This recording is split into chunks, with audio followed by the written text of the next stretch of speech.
In 2026, algorithm-driven trading and institutional allocators dominate market volume. The era of retail-led price discovery is gone, replaced by a professionalized institutional architecture. This shift has created a central market paradox. Large-scale investors are currently accumulating physical safe haven gold alongside volatile, risk-on digital assets within the same portfolios. Gold recently reached $5,595 per ounce, a peak driven by central banks purchasing a record 863 tons of the metal to shore up reserves. While central banks secure physical bullion, institutional allocators have directed over $100 billion in cumulative assets into spot Bitcoin ETFs. By deconstructing the trust barbell strategy, we can map how these ETF inflows build price floors and identify the specific triggers that force capital to rotate into altcoin infrastructure.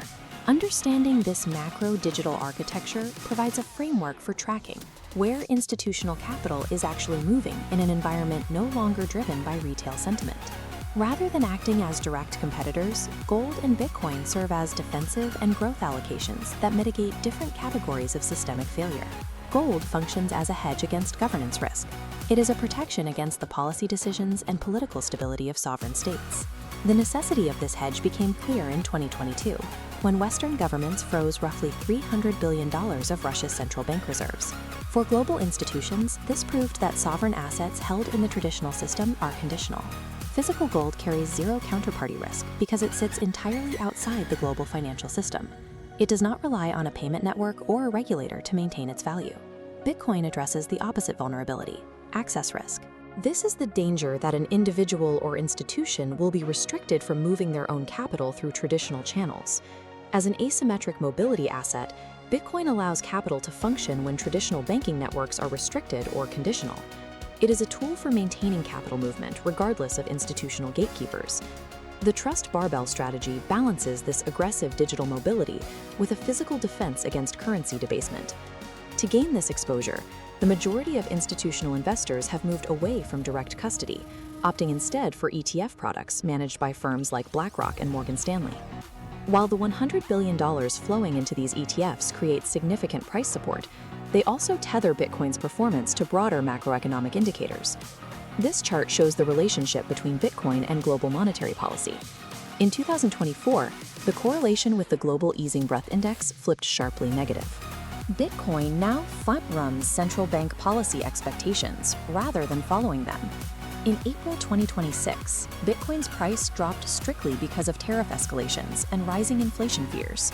The asset was trading as a reflection of macro risk sentiment rather than internal crypto dynamics. That price immediately reversed, spiking 4.5% the moment a geopolitical ceasefire was announced.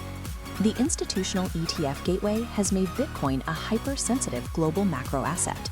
It now functions as a high-frequency indicator of global liquidity and geopolitical stability. When Bitcoin ETF capital reaches saturation, analysts monitor Bitcoin dominance. A drop below the 54% threshold is the technical trigger that institutional allocators use to begin rotating capital into altcoins. Post-ETF capital is highly selective. The overflow routes strictly into liquid network infrastructure, primarily dividing between settlement layers and execution layers. Ethereum remains the primary institutional settlement layer.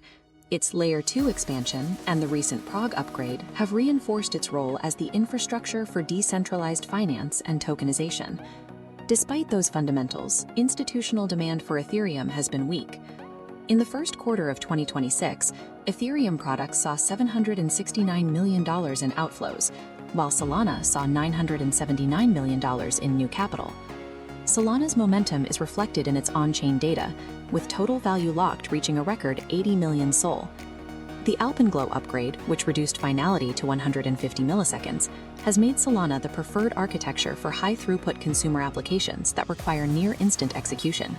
In a separate category, XRP's dual commodity classification from the SEC and CFTC has positioned it for integration into ISO 20022 banking standards for cross-border payments. Navigating the 2026 altcoin market involves identifying which Layer 1 architecture is technically equipped to capture the capital cascading out of the Bitcoin ETFs. The integration of digital assets into the global financial infrastructure is complete. The market is now a complex topography of institutional flows and macroeconomic triggers. Modern portfolios are using physical gold to hedge against sovereign risk, while utilizing Bitcoin ETFs as a growth anchor in a trust barbell strategy. Success in this environment requires moving past retail-focused analysis. Tracking institutional capital now depends on monitoring global liquidity and the shifting correlations between ETFs and central bank policy. To navigate modern finance, one must look beyond individual asset prices to the specific technical utility of the networks capturing global capital.